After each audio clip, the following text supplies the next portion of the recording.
Yes, mga trops. Luto tayo ng adobo. Adobong baboy.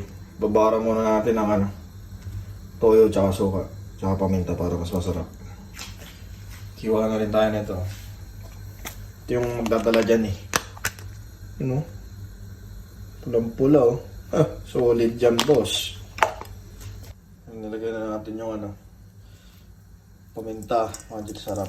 Toyo tsaka suka. Lalamasin naman natin ngayon para mas masarap.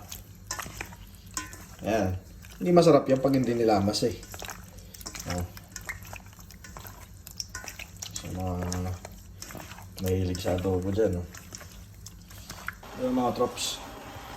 Gisa na natin. Pahid tayong kawali at saka mantika. Gisa na tayo ng bawang, sibuyas. Tapos sunod natin ito. Ayan.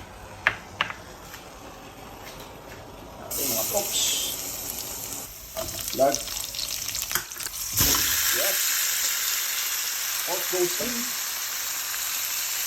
Halo. Let's go. Ayan, niraan lang natin yan hanggang matuyo yung yung sabaw niya. Tapos lalagyan ulit natin yan ng toyo. Saka konting suka, lalasahan, tubig. Tapos papalambutin na natin. Alright? Let's go mga props. Yun mga trops, tilagyan na uli natin siya ng toyo, suka, tsaka ng bilog na paminta. Pamintang buo. Lagyan natin ng konting tubig. Kasi papalambutin na natin yan.